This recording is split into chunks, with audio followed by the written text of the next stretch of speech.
Bonjour, bonjour et bienvenue dans le podcast Wake Up, Rise Up and Shine, le podcast à écouter avant de commencer votre journée. Je suis Christine Levicki, auteure des best-sellers J'arrête de râler et Wake Up, et à travers ces différents épisodes, je souhaite vous partager de nouvelles perspectives. De l'inspiration bien évidemment, mais aussi des actions concrètes pour vous permettre de vivre la vie que vous avez choisie. Bienvenue dans ce nouvel épisode. Je suis très heureuse aujourd'hui d'accueillir avec nous Sarah Dumont, qui est la créatrice de Happy Hand. Happy Hand, c'est un site internet qui nous invite à faire la paix avec la mort. Alors figurez-vous que pour Sarah, les sujets sensibles tels que la mort ne portent pas de connotation négative, bien au contraire. Sarah est diplômée d'un programme deuil et travail de deuil de l'Espace Éthique à Paris et l'auteur du livre Un enterrement comme je veux, le guide pratique des obsèques civiles, que vous pourrez vous procurer sur son site happyhand.life. Actuellement, elle suit une formation de conseiller funéraire. Alors moi, ce qui m'a particulièrement plu chez Sarah, c'est sa détermination à libérer la parole autour de la vieillesse et de la mort. Et en effet, la vieillesse et la mort sont des sujets très tabous dans notre société, des sujets qu'en général, on fait tout pour éviter. Et elle, au contraire, elle organise des apéros de la mort pour permettre à chacun de lever ce tabou. Alors avant, c'est vrai qu'on gardait nos aïeux à la maison, on veillait nos défunts, on portait le deuil. Et aujourd'hui, au contraire, on tient cette dernière partie de vie la plus éloignée possible de notre quotidien. Et alors notre propre mort, n'en parlons pas. Dans cette interview aujourd'hui, ce que je souhaite, c'est que Sarah puisse nous parler de sa vision de la mort et du deuil et qu'elle nous donne tout particulièrement des clés sur comment vivre la peur de mourir et le deuil d'un proche dans les conditions très particulières de pandémie que nous vivons. Bonjour Sarah et bienvenue. Bonjour Christine. Écoute, je suis vraiment heureuse de pouvoir échanger avec toi aujourd'hui. Nous devions nous rencontrer à Paris il y a quelques semaines, mi-mars, mais la situation actuelle, nous a forcé d'annuler ce rendez-vous. Toi, tu es restée coincée en France et moi, j'ai dû rentrer aux États-Unis très rapidement avant que les frontières se ferment. Voilà. Et heureusement, aujourd'hui, on a la magie de la technologie qui nous permet d'échanger. Donc ça, c'est vraiment chouette. C'est vraiment, quelle chance nous avons d'avoir l'Internet, d'avoir la technologie dans une période telle que celle que nous vivons aujourd'hui. Alors, j'ai voulu te faire venir parce que mes auditeurs le savent, je suis quelqu'un qui aime bien aborder des sujets percutants. J'ai commencé avec les thèmes de J'arrête de râler et puis ensuite l'idée d'arrêter de vivre sa vie à moitié endormie avec mon livre Wake Up. Et depuis quelque temps, je me sens appelée à aborder des sujets tabous. Les 3 grands sujets de tabous qui sont si importants dans notre vie mais avec lesquels pourtant nous avons une relation ambiguë. J'ai envie ces derniers temps d'aborder le thème du fric, d'aborder le thème du sexe et d'aborder le thème de la mort. Et voilà, c'est des sujets qui sont très très importants, mais malheureusement, on a souvent une relation très ambiguë avec ces 3 thèmes. Et donc, quand j'ai découvert ton site, Happy Hand Life, et notamment avec la tagline de ton site « Et si on faisait la paix avec la mort », j'ai immédiatement su que je devais te rencontrer. Alors, ce que je te propose, Sarah, c'est de te présenter. Et puis, ce que j'aimerais surtout, c'est que tu nous partages pourquoi c'est important pour toi que nous parlions de la mort. Alors, moi déjà, je suis journaliste de formation. Ça fait 20 ans que j'exerce ce métier. J'ai longtemps travaillé pour des magazines féminins, mais dans lesquels j'occupais en fait les rubriques société, psychologie. Et j'avais déjà cette tendance en fait à être attirée par les sujets lourds, on va dire, un petit peu dur. Et d'ailleurs, personne ne se battait pour les avoir. Et moi, je disais, oh oui, c'est pour moi, c'est pour moi. J'étais ravie. Et ça me plaisait, en fait, de raconter des trajectoires de vie et des témoignages qui parfois étaient difficiles. Mais voilà, ça faisait déjà partie de mon ADN. Et alors, quand souvent on me pose cette question, évidemment, pourquoi la mort t'intéresse, je dirais qu'elle m'habite, en fait. Elle est présente en moi depuis très longtemps parce que déjà, je me rends compte qu'en 2010, j'étais présente, j'étais allée au Salon de la Mort un week-end, le seul Salon de la Mort qui a eu lieu à Paris et en France. J'y étais, donc c'est bien que déjà ça m'attirait. Et puis, j'ai eu un nouveau déclic à la mort de mon père, qui est mort en 2012. Donc, on l'a accompagné, il était malade d'un cancer, et on a organisé une cérémonie pour lui en dehors de tout circuit classique, c'est-à-dire qu'on a eu la chance de rencontrer un opérateur funéraire qui a été à l'écoute et qui nous a permis de l'organiser dans une grande salle de concert parisienne qui s'appelle la Bellevilloise. Je ne sais pas, peut-être qu'il y a des gens qui connaissent parmi tes auditeurs. Et il y avait une énergie de vie très forte pendant cette cérémonie, où on a pris la parole, où on a diffusé des photos avec un diaporama, de la musique joyeuse. Et je me suis rendu compte quelques semaines après que d'abord, les gens ne savaient pas qu'on avait le droit de faire ça, qu'on n'avait pas l'endroit, ils ne savaient pas qu'on avait le droit d'emmener un cercueil dans une salle de concert. Ils étaient très étonnés de le trouver là. Et il y avait des gens qui étaient venus voir ma mère, notamment après la cérémonie, en disant « c'est la première fois que j'assiste à un enterrement qui me donne la pêche et qui me donne voilà, une énergie de vie ». Et je me suis dit, en fait, c'est extrêmement précieux. Moi, ça m'a beaucoup aidé dans mon cheminement, je pense. Et j'ai eu envie, en fait, de partager cette information, de dire, mais vous savez que c'est possible de faire comme ça, de s'écouter, d'être en accord avec la personne que le défunt était, d'être en accord avec ce qu'on est, en fait, de pas se plier aux normes, même dans ce moment-là. Et donc, en fait, je voulais redonner du pouvoir aux gens et leur donner les rênes de ce moment qui est une étape pour moi primordiale, parce que les obsèques, des études l'ont montré, ça fait partie d'une étape de deuil très importante pour derrière cheminer. Donc voilà, ça a été mon intention première en fait quand j'ai créé Happy End for Life, de transmettre ce message. Je trouve ça très intéressant ce que tu dis du fait que dans l'enterrement, dans la mort, il peut y avoir de la vie. Dans cet accompagnement de la mort, il peut y avoir de la vie. C'est le retour que les invités ont donné lors du décès de la cérémonie du décès de ton père. Donc je trouve ça très, très fort cette idée-là. Et j'aime aussi beaucoup ce que tu dis sur dès qu'on rentre dans la mort, on a l'impression qu'il faut être absolument approprié, qu'il faut faire tout. Le rituel, enfin notamment, je ne sais pas, il y a un peu un côté figé, un peu un côté oh là là, faut pas faire d'erreur, faut pas faire de faux pas. Il faudrait surtout pas faire de faux pas autour de la mort. Ouais. Je pense surtout que les gens ne savent pas en fait, parce que personne ne s'intéresse à la mort de son vivant. C'est un sujet très souvent écarté, même quand des parents veulent parler à leur enfant en leur disant « Tu sais, moi, pour mon enterrement, je veux une crémation. » On leur dit « Non, non, ne parle pas de ça, maman, ça va, t'es pas morte. » De toute façon, en fait, c'est un sujet qui est vraiment occulté de son vivant. Et de ce fait-là, les gens, quand ils sont confrontés à des obsèques, ils ne savent pas du tout, ils ne sont pas intéressés au sujet. Et ils sont complètement comme des enfants, en fait. Je ne sais pas comment faire. Et finalement, ils vont vers ce qu'on leur propose. Et ce qu'on leur propose, c'est souvent la même chose. Oui. Et je pense que c'est de notre responsabilité à nous, en tant que vivants, de se dire qu'est-ce que je veux pour moi, pour mes proches, qu'est-ce qui est important, quel rituel je veux mettre en place pour avoir cette liberté. Parce que tant qu'on n'est pas informé, on ne peut pas être libre. Oui, et puis on n'est pas conscient de toutes les options qui sont à nous. On ne sait pas qu'il y a d'autres options. Donc c'est ça qui est exactement, ta mission, c'est de montrer ça, de montrer qu'il y a d'autres options. Et il y a de notre vivant s'intéresser à la question et se dire qu'est-ce que je veux, qu'est-ce qui serait aligné avec moi-même par rapport à comment je souhaiterais être accompagnée et comment je souhaiterais tourner cette dernière page de ce chapitre de ma présence sur Terre. Et il y a aussi la situation où la personne qu'on accompagne dans la mort, que ce soit un proche, n'a pas fait ce travail de se poser la question de comment il voulait partir. Et là encore, de se donner la permission d'être aligné avec soi et de se dire, moi, comment, si je suis l'enfant, si je suis l'épouse, si je suis le frère, la sœur, comment moi, j'aurais envie de tourner cette page, d'envoyer cette personne dans ce nouveau chapitre de fin de vie sur Terre. Et donc ça, c'est chouette en tout cas de savoir, et j'ai hâte que tu nous en dises plus dans cet épisode, de savoir quelles sont les autres options, quelles sont nos opportunités. J'ai envie de te poser, pour commencer, avant de rentrer dans cette rituel du deuil, j'ai envie qu'on commence par parler de la mort. Et en fait, ces derniers temps, la mort est plus que jamais présente dans nos esprits. Ça peut être la peur de notre propre mort, ou alors la peur de voir mourir un proche.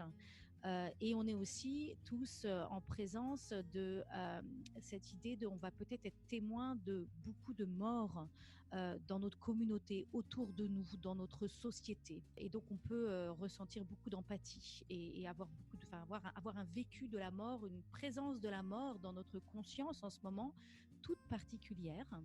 Et donc, je me demandais si tu avais peut-être des pistes, des conseils ou un message de sagesse à nous donner pour vivre au mieux cette période sensible. Comment rester serein, comment ne pas tomber dans l'anxiété, comment trouver la paix alors que la mort est si présente dans notre conscience ces derniers temps. Alors effectivement, rester serein, c'est compliqué actuellement vu la crise qu'on traverse et qui vraiment nous bouscule et qui est extrêmement violente. Après, le rapport qu'on a à la mort, il est très personnel. Il dépend de notre histoire personnelle, de la façon dont on nous a parlé de la mort enfant, mais aussi voilà, si on a traversé des moments difficiles seul, ça peut réveiller une angoisse, cette situation actuelle. Donc, je pense que il faut commencer par accueillir en fait son état, pas vouloir le refouler, pouvoir aussi le regarder, s'interroger, se dire mais de quoi j'ai peur là, quelle peur ça réveille en moi, qu'est-ce que ça m'évoque. Enfin, voilà, essayer de se poser des questions pour essayer d'analyser éventuellement si on est en capacité de le faire, à quoi ça peut nous renvoyer. Et puis s'autoriser aussi à le dire. Alors à le dire à son conjoint, à le dire à ses amis, à le dire à ses parents. Enfin, voilà, exprimer sa peur. Je pense que c'est important. Et puis, voilà, après, je pense que aussi ne pas se surinformer, pas nourrir sa peur. C'est-à-dire qu'il y a un moment, je pense qu'il faut arrêter aussi de regarder toutes les informations, le nombre de morts tous les jours, et plutôt essayer de se faire du bien en pensant à des choses agréables, en pensant à des choses qui nous apaisent, ou en faisant des choses qui nous apaisent. Voilà. Se réconforter, voilà. Penser à se réconforter dans ce moment-là. Moi, j'ai l'impression il y a aussi un appel à vivre. Oui, complètement. Voilà, la mort est l'ombre de la vie. Enfin, je ne sais pas si on peut l'utiliser. L'ombre n'est peut-être pas le bon mot, mais il y a la présence de la mort et nous amène à être encore plus conscients de l'urgence, de l'importance, de notre désir de vie, de la vitalité qui est en nous. Tout à fait. Oui, cette crise, elle est là aussi pour ça et elle a ce bénéfice-là, c'est de se dire, parce que la mort, elle n'est jamais concrète tant qu'on n'est pas touché, soit nous par une maladie, soit nos proches. Et là, en fait, cette crise, elle nous rappelle, en fait, la vie elle peut être très courte. Et est-ce que ma vie, elle me convient et est-ce que je suis vraiment heureux? Et finalement, peut-être cette crise nous amènera à faire des choix qui sont différents de ceux qu'on a fait aujourd'hui et on peut dire que ça sera un bénéfice secondaire de ce drame actuel. Et moi, je ressens aussi un appel d'être en connexion avec mon corps. En fait, on passe des heures et des heures derrière nos écrans depuis des années, hein, c'est pas nouveau. Et là, il y a un peu, la mort nous rappelle que la vie est à travers notre corps. Et le fait aussi qu'on soit confiné, qu'on puisse pas sortir, moi, me donne envie de courir. Alors, je suis quelqu'un qui court, hein, donc mais je suis vraiment plus en conscience de la vie qui habite mon corps. Et donc, je ressens le besoin de bouger, d'être dans le jardin, de faire du yoga et vraiment de nourrir cette vitalité qui habite mon corps. Ouais. J'en ai plus conscience. Je pense que je le faisais avant, mais là, j'en ai plus conscience. D'accord. Alors moi, ça, je ne l'ai pas encore, tu vois, j'aimerais bien, mais je suis quand même beaucoup encore derrière mon écran et pourtant, je me disais, oh là là, tu vas avoir du temps pour faire du yoga, pour méditer, pour marcher. Et en fait, pas trop, pas encore. D'accord. Ok, c'est une invitation à explorer. C'est ça, à explorer. Ok, merci pour ça fait du bien de parler de la mort, comme tu le dis tout à l'heure, d'oser en parler si on a peur si on a peur de mourir, si on est inquiet, d'oser en parler aux autres. Et ça, je trouve que c'est assez révolutionnaire comme idée, parce que c'est vrai qu'on a un peu un espèce de consensus social on n'en parle pas. Et donc c'est vraiment ça la pépite que je retiens de cette première partie d'échange, c'est d'oser parler. Et mettre des mots sur sa peur de mourir. Alors peut-être avec la bonne personne, choisir les personnes avec qui on le fait, mais d'oser en parler, moi je trouve que ça fait du bien. Donc merci de nous permettre de libérer la parole là-dessus, Sarah. Alors, ce qui se passe, qui est assez particulier, c'est vraiment la raison qui m'a motivée à faire cette interview, à ce que tu sois la première personne que j'interviewe sur ce podcast, c'est qu'on est quand même dans une situation extrêmement particulière due aux mesures de confinement. qui font que nous risquons d'être amenés, et peut-être que c'est déjà arrivé pour certaines personnes, à ne pas être dans la capacité d'être auprès d'un être cher pour lui dire au revoir. Il va y avoir des personnes qui vont partir à cause du coronavirus, mais peut-être aussi des personnes qui partiront pour d'autres raisons, parce que la mort ne connaît pas de pause. Et donc, on va être dans l'incapacité de faire la visite des dieux et on pourra probablement pas non plus nous rendre aux obsèques. Et donc, je voudrais savoir si tu as des idées de rites que nous pourrions mettre en place quand on ne peut pas être ensemble, pour quand même honorer, tourner cette page, faire vraiment vivre ce moment si riche, même si on est à distance et qu'on ne peut pas être ensemble. Alors oui, bien sûr, j'ai des idées de rites parce que enfin, je pense que la difficulté aujourd'hui, c'est qu'en fait, on se sent inutile, on culpabilise de ne pas être à côté des gens qui nous sont chers et qui sont malades ou en fin de vie. On culpabilise de ne pas les honorer comme il faut, de ne pas honorer leur vie quand ils décèdent et qu'on ne peut pas tous assister aux funérailles. Donc déjà, pour des personnes qui seraient en fin de vie, je dirais que c'est important de manifester sa présence. Alors, on ne peut pas le faire en les visitant, mais on peut le faire malgré la distance à travers des gestes symboliques. Ça peut être d'allumer une bougie quand on pense à lui, ou de lui créer un espace dédié chez soi, lui faire un petit coin où qu'on aménage avec une photo de lui, des objets qui lui étaient chers, des fleurs, pourquoi pas un bâton dansant, enfin voilà, de lui faire un coin, de le rendre présent dans nos vies et de rappeler sa présence dans notre cœur à travers cet endroit, par exemple. Mais ça peut être aussi de lui écrire une lettre, des mots, de lui dire ce qu'on a sur le cœur, de s'exprimer, même s'il la lira peut-être pas, mais de lui dire ce qu'on a envie de lui dire.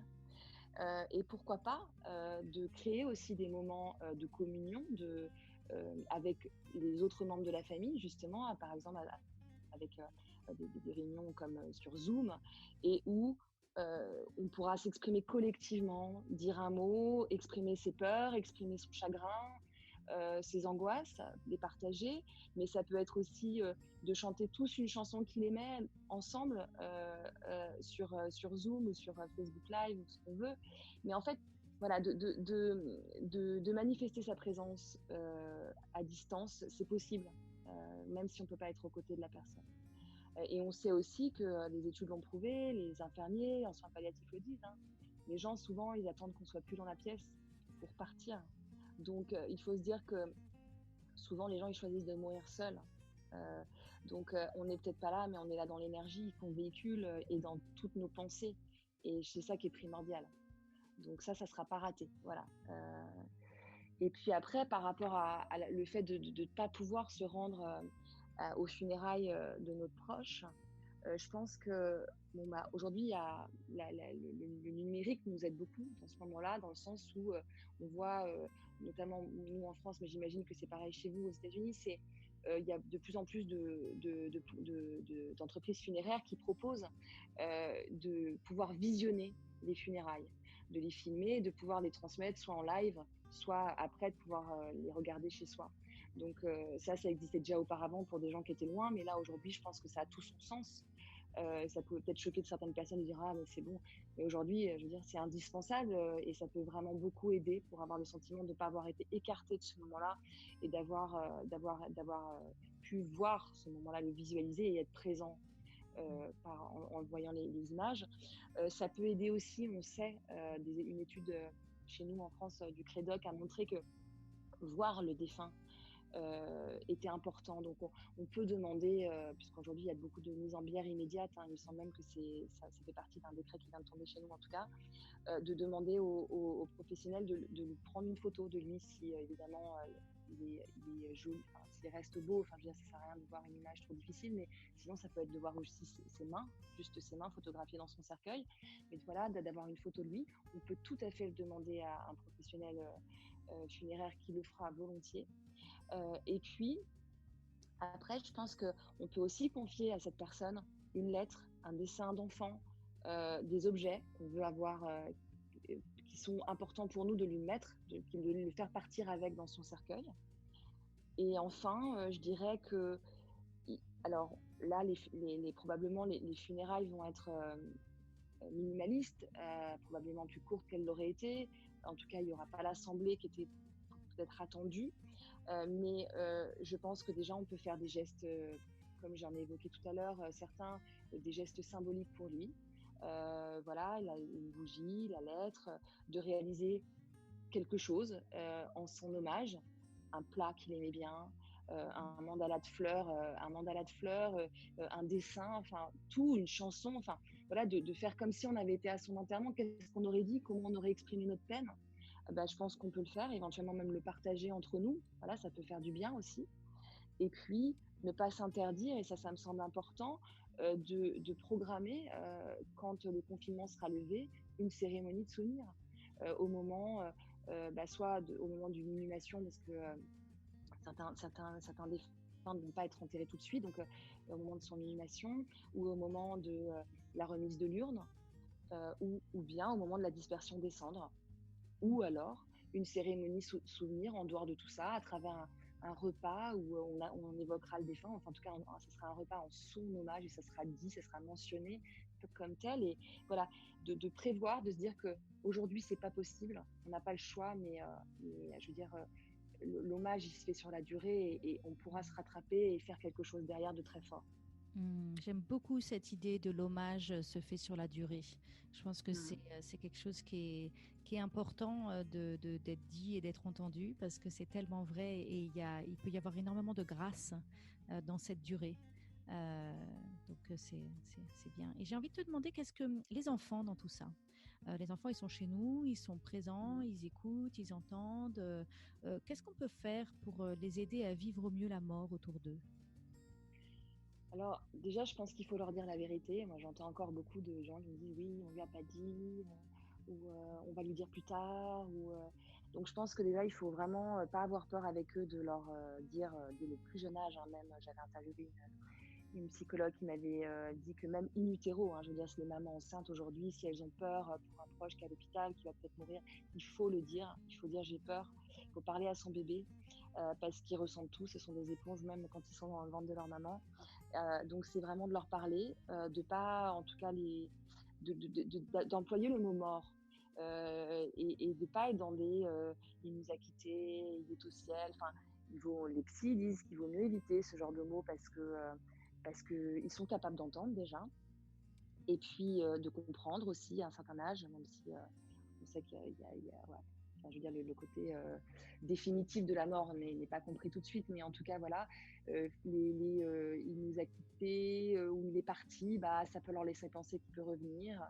Je sais que je connais un enfant qui, quand on lui a dit il est au ciel, bah, il avait peur que le papa, enfin en tout cas, il imaginait qu'un jour son père allait tomber du ciel, donc ça peut créer de l'angoisse. Donc je pense qu'il faut dire la vérité. Et puis après, par contre, si on a en ce moment quelqu'un, une grand-mère à l'hôpital, qui va vraiment pas bien, bah, et qui dit mais est-ce que mamie va mourir, bah, il faut lui dire qu'on ne sait pas. Si on est des parents, on n'est pas des savants, hein. Donc personne ne peut savoir. En revanche, voilà, de rassurer en disant écoute, on fait tout, ce virus il est très méchant, mais les médecins font tout pour qu'elle s'en sorte, pour qu'elle vive, mais on ne peut pas savoir aujourd'hui si elle va vivre ou mourir. Voilà. Et je pense qu'il faut leur dire, en tout cas, voilà, leur parler, être dans la vérité avec eux. Mm. C'est ça qui les rassurera, et en tout cas leur permettra d'être apaisés, parce que de toute façon, ne pas dire, même son angoisse, hein, je veux dire, de dire, tu sais, voilà, maman, elle pleure là aujourd'hui parce qu'elle a peur, elle est inquiète pour maman, pour sa maman. Je pense qu'il faut mettre des mots aussi sur ses émotions, parce que ça leur permet, eux, de s'exprimer aussi, de s'autoriser, de ne pas vouloir nous protéger. Mm. C'est pas leur rôle. Et puis surtout, voilà, de les rassurer, parce que de toute façon, s'ils nous sentent inquiets, ils sont inquiets. Et en même temps, voilà, en leur disant, tu as raison, je suis inquiète, ça les rassure sur leur ressenti. Voilà. Donc c'est Ça les important de le faire. rassure sur leur ressenti, oui. Donc ce Tout que je à fait. retiens vraiment, c'est de mettre des mots sur les émotions. Ça va rassurer l'enfant sur ce qu'il ressent, vu que de toutes les façons il ressent, et ne pas hésiter à utiliser le mot mort. Tout à fait. Voilà, super, bien, merci beaucoup Sarah. Et alors, au-delà de cette situation unique et sans précédent qu'on vit actuellement, la mort, c'est vraiment un sujet qui, depuis le début des temps, fait partie de la vie. Et je me demandais si tu aurais 2 ou 3 perles de sagesse sur comment vivre au mieux la mort. Pourquoi c'est important de faire la place pour vivre la mort dans nos vies? Des perles de sagesse, je sais pas, mais en tout cas, ce que je peux partager, c'est ma conviction qu'en fait, en faisant plus de place à la mort dans nos vies, on ne peut être que plus serein, quoi, en fait, et moins angoissé par la mort, par notre finitude. Je pense que c'est très important d'en parler quand on est en bonne santé parce que c'est plus difficile quand la maladie arrive, voilà, parce que parfois la personne malade, bah, elle a pas envie d'en parler ou elle est dans le déni aussi d'une fin éventuelle. Donc c'est d'autant plus compliqué d'en parler. Alors que quand on est en bonne santé, bah, le sujet il peut être abordé de façon plus légère. Donc je pense qu'il voilà, il faut pas attendre une catastrophe. Et puis je pense que moi je le vois par rapport aux gens que je rencontre, que j'interviewe, c'est il y a quand même énormément de culpabilité pour ceux qui restent quand ils ne savent pas ce que la personne aurait aimé. Donc, finalement, de mentionner ses souhaits, de les écrire si on ne se sent pas capable d'en parler, ses dernières volontés, ses directives anticipées, c'est permettre à ceux qui vont rester d'être tranquilles par rapport aux choix qu'ils vont faire. Parce que soit il y a de la culpabilité, genre, par exemple, je ne sais pas s'il voulait être crématisé, oh là là, ça se trouve, j'ai pas fait ce qu'il voulait. Il peut y avoir ça. Mais surtout, il peut y avoir beaucoup de conflits. Beaucoup de conflits. C'est-à-dire que moi, ce qu'on me témoigne, c'est des professionnels du funéraire qui se retrouvent comme un peu chez ce que peuvent raconter les notaires, avec des grosses disputes de famille qui ne sont pas d'accord sur où est-ce qu'on va mettre les cendres ou qu'est-ce qu'on va faire de papa et maman. Donc, en fait, il faut se dire que quand on exprime les choses de son vivant de façon très claire, et ben on soulage vraiment ce qu'on aime. Donc, c'est pas la peine, enfin, pour moi, c'est une responsabilité de nos vivants de dire, bah, en fait, je vais exprimer mes souhaits, ou, bah, ça peut être par écrit, hein, mais ça va leur permettre de se focaliser sur leur peine quand je vais partir et pas de trop être focus sur des choses qui sont matérielles ou des choix difficiles à faire pour eux ou qui peuvent créer des disputes au sein de la famille. Donc voilà, je pense que ça fait partie des raisons pour lesquelles j'encourage à libérer la parole.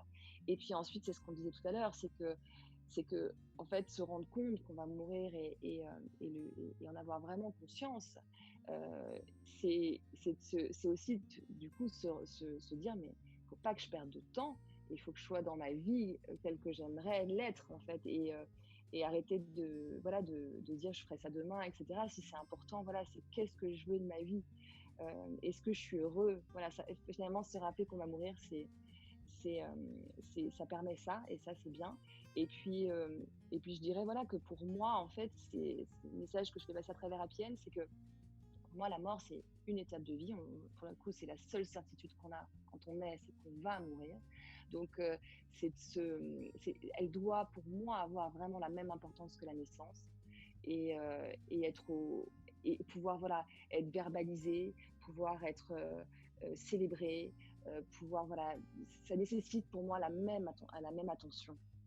Hmm. Faire de la place à la mort dans nos vies. J'entends aussi vraiment cette importance à travers toutes tes réponses à l'importance de mettre des mots et de réaliser que parler de la mort, ça rassure, parler de la mort, ça soulage. Ça, c'est vraiment ce que je retiens. C'est un peu l'opposé de notre réflexe. Notre réflexe, c'est de dire on ne va pas en parler. Et là, en fait, ce que je retiens vraiment, c'est de se dire non, ça soulage, ça rassure. C'est important de parler de la mort. Tout à fait. Super. Bah, écoute, un grand merci pour toi, Sarah, pour cette interview. Est-ce qu'il y a autre chose que tu souhaiterais partager avec nos auditeurs? Non, ce que je peux juste vous dire, c'est que là, face au confinement, face à tous ces décès qui arrivent et qui ont déjà eu lieu, on a créé un groupe avec deux plumes, une journaliste et une poète, qui s'appelle Mots pour ceux qui partent sur Facebook et qui permet à des gens qui veulent en fait mettre des mots sur leur chagrin, exprimer la perte, exprimer voilà, leurs émotions. Voilà, ces deux personnes se mettent au service de façon bénévole des gens qui voudraient qu'on les aide à écrire un dernier texte ou un poème pour leurs proches défunts. Voilà, donc ça se passe sur Mots pour ceux qui partent. Voilà, c'est la contribution d'Happy End dans ce moment difficile qu'on doit tous affronter. Voilà, et sinon, non, ce que je peux vous dire, c'est qu'en ce moment, je travaille sur vraiment tout un développement. Donc, ça vous coûte de suivre Happy End dans le sens où je travaille justement sur des propositions de célébration de souvenirs qui pourront avoir lieu après cette tempête. Qu'est-ce que c'est beau, Sarah, d'entendre cette offre. Donc, c'est ce groupe, c'est sur Facebook, le groupe Mots pour ceux qui partent? Oui, c'est sur Facebook. Mots pour ceux qui partent. Voilà, Mots pour exactement. ceux qui partent. Et on invite d'ailleurs, s'il y a des poètes ou des écrivains qui nous écoutent, à rejoindre Mots pour ceux qui partent pour prêter leur plume à des gens qui seraient peut-être moins à l'aise avec l'écrit, pour leur faire ce cadeau et faire ce cadeau à leurs défunts. Il y a tellement d'amour dans cette offre, Sarah. C'est magnifique. Je frétille à l'intérieur d'entendre l'existence de ce groupe. Vraiment, merci, merci, merci. Merci donc aussi d'avoir accepté mon invitation. Je suis vraiment heureuse d'avoir pu, vraiment grâce à toi, aborder ce sujet qui est aussi important. Et j'avais vraiment envie de le partager avec mes auditeurs. Alors évidemment, je pense que je serais ravie de te faire revenir à nouveau dans le futur pour approfondir encore ce sujet qui est si vaste et si riche. En tout cas, c'était vraiment chouette de t'avoir avec moi aujourd'hui. Un grand, grand merci, Sarah. Au revoir. J'étais ravie, merci beaucoup. Si vous avez aimé ce podcast, abonnez-vous pour que je puisse continuer à vous apporter d'autres ressources pour vous aider à vivre pleinement la vie que vous avez choisie. Laissez-moi 5 étoiles, c'est vraiment le meilleur moyen de m'encourager et de me soutenir. Et si vous avez envie d'aller plus loin, j'ai créé pour vous un programme vidéo gratuit sur 5 jours pour vous aider à ne plus vivre votre vie à moitié endormie. Vous pourrez le trouver sur mon site internet www.christinelevicky.com. À bientôt pour un autre épisode à écouter avant de commencer votre journée.